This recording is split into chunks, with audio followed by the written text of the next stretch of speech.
অন্নপূর্ণা ভান্ডারে আবেদন না করাই ভালো। আপনারা করবেন কিনা আপনাদের না করাটা আমি সাজেস্ট করব। এপারের যারা লোক ডিলিট হোক আর ডিলিট না হোক, এপারের মুসলমান হোক হিন্দু হোক যেই হোক, আপনারা যেভাবেই হোক ক্যাম্প করে করে হোক আর যেভাবেই হোক ফর্ম ফিল আপ করে দিন, কোনো ভয় নেই। গরিবের এরকম দাড়ি, একটু অন্ডকোষ আর মাথার কিছু চুল ছাড়া আর হারানোর কিছুই নেই। ওখানে লেখা আছে সিএতে আবেদন করেছেন কিনা, বা সিএতে সার্টিফিকেট পেলে তার নাম্বার কত। অর্থাৎ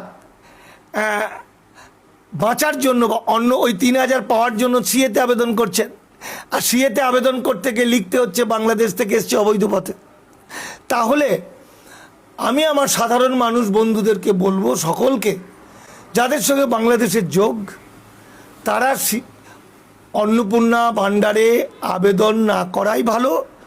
যতদিন বাঁচা যায় ততদিন পর্যন্ত আপনি বিপদমুক্ত, যতদিন ধরা পড়ছেন না। ধরা পড়লেই শেষ।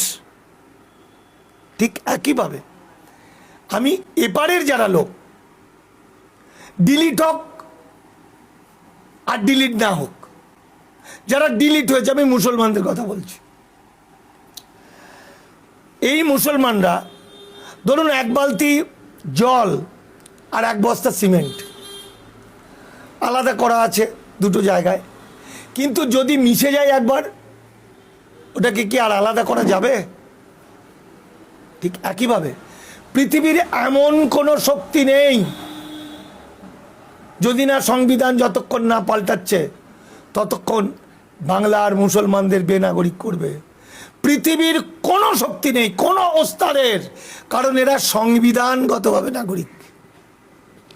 সংবিধান অর্থাৎ 1950-এর আগে থেকে বাস করছে। ফলত এদেরকে আলাদা করার কোনো আইন ভারতবর্ষে তৈরি হয়নি। ভান্ডার ছিল 1500 টাকা, এখন আমরা ভেবেছিলাম 3000 টাকা। 3000 টাকায় অন্নপূর্ণা ভান্ডার। আমি কি আবেদন করব স্যার? আবেদন করলে 12 পাতা, প্রচুর কিছু লিখতে হচ্ছে, জমির দলিল দিতে হচ্ছে।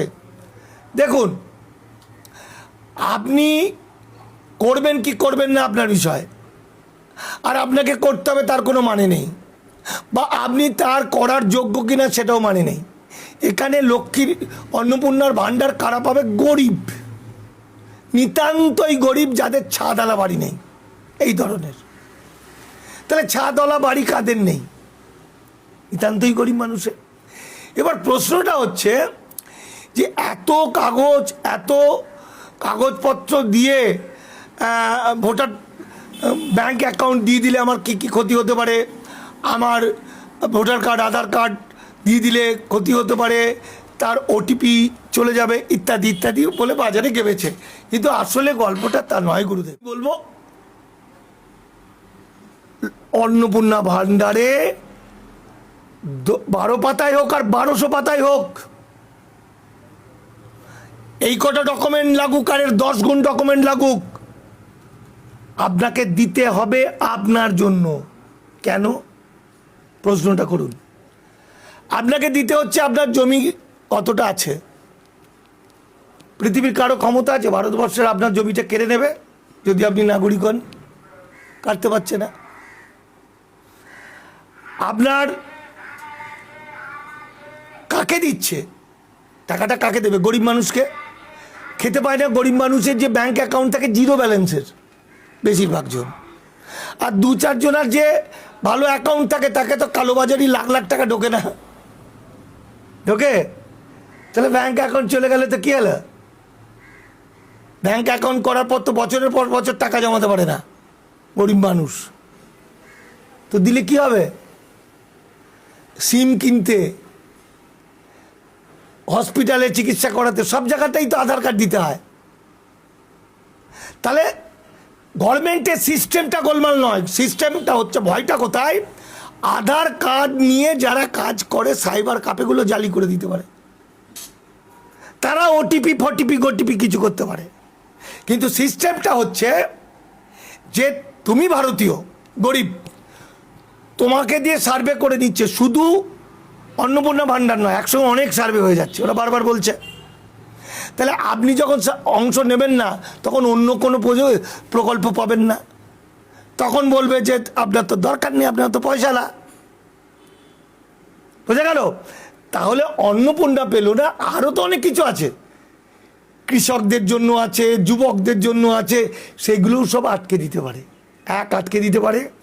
দুই, সন্দেহ করতে পারে, এ ভয়ে করেনি, তার মানে বাংলাদেশি মাল হতে পারে। তাহলে আমি বলবো যারা বাংলাদেশি বা পূর্ব পাকিস্তান থেকে বাংলাদেশ থেকে এসছে, আপনারা খুব ভালো করে ভাবুন আপনারা করবেন কি না। আপনাদের না করাটা আমি সাজেস্ট করব। আর এপারের মুসলমান হোক, হিন্দু হোক, যেই হোক, আপনারা যেভাবেই হোক, ক্যাম্প করে করে হোক আর যেভাবেই হোক, ফর্ম ফিল আপ করে দিন, কোনো ভয় নেই। গরিবের এরকম দাড়ি, একটু অন্ডকোষ আর মাথার কিছু চুল ছাড়া আর হারানোর কিছুই নেই। আছে কি করবে নিয়ে? ফলত 3,000 টাকা মাসে পাওয়া গরিবের কাছে অনেক টাকা। পূর্ণা ভাণ্ডার যে ফর্মটা ফিল আপ করতে জানে সে পাশের লোককে করিয়ে দিক, গরিব মানুষকে করিয়ে দিক, যদি পায় তাহলে কিছুটা কাজে লাগবে। 3,000 টাকাতে যদি পায়, ওই চালটাকে একটু জলে ভিজিয়েও তো খেতে পারবে। ফলত এপারের যদি হয় তাহলে আবেদন করুক, ওপারের যদি হয় আবেদন না করে লড়াই, আন্দোলন। কোথায় গেলে গো বাংলার মানুষ? কথাটা একটু শুনে যাও আমার। এই তোমার নরেন্দ্র মোদী বাবুর যোগা কর্মসূচি আছে, কলকাতার বুকে 7 দিন নাকি রোড বন্ধ হচ্ছে, যেখানে সেখানে মানুষ যোগা করতে চালু করে দিচ্ছে রোড বন্ধ করে, তাতে অসুবিধা হচ্ছে না। কিন্তু হকার যদি রাস্তায় হকারি করে, সরকারের অসুবিধা হচ্ছে, পাবলিক যেতে আসতে পারছে না ভাই। মুসলমান নামাজ পড়লে রাস্তায় কেন নামাজ পড়বে ভাই? পাবলিকের অসুবিধা হচ্ছে, যেতে পারছে না। বলছি তাহলে যোগাটা কেন ব্রিগেডিয়ার মাঠে করছো না তোমরা? রাস্তা কেন জাম করছো? যোগাটা যদি করারই যদি ইচ্ছে হয়, বাড়ির ছাদে করো, ঘরে বসে বসে যোগা করো, ব্রিগেডিয়ার মাঠে করো। রাস্তায় করা যাবে না। রাস্তাটা সবাই চলার রাস্তা, জনগণের রাস্তা, নিয়ম সবার জন্যই সমান। রাস্তা যেহেতু ফাঁকা করছো, সবার জন্যই ফাঁকা করো, তোমাদের জন্য শুধু ফাঁকা করলে হবে না। তোমরা রাস্তা ঘিরে যোগা করবে, একদিনের কর্মসূচি 8 ঘন্টা করে, আর নামাজ যদি 10 মিনিটের নামাজে যদি না হয় তাহলে কর্মসূচি কেন হবে? বন্ধ, সবই বন্ধ হওয়া উচিত। যোগা করতে মানা করছি না, ব্রিগেডে করো। ব্রিগেডে অত বড় মঠ পর্যায়ে আছে, সেখানে যে যোগা করো না কেন? গোটা কলকাতার লোককে যে সেখানে কর্মসূচিটা করুক যোগা, এটা তো ভালো হবে ভাই। রাস্তার জাম করে কেন তোমরা কর্মসূচি করছো? তোমাদের যোগা করতে হবে না, বন্ধ করো। অসুবিধা যেখানে হচ্ছে সকলের অসুবিধা হবে। শুধু রাস্তা ঘিরে যোগা করবে, তার জন্য তোমাদের বড় বড় ফুটুনি। মানুষের কোথায় ব্যবসা করে খাচ্ছে, রাস্তা চলাচল হচ্ছে, সেখানে হকারদের নিয়ে উচ্ছেদ, সেখানে ফুটুনি করবে। ব্রিগেডের মাঠে করো তোমরা, মানা নেই তোমাদের ঘরে, অবশ্যই তো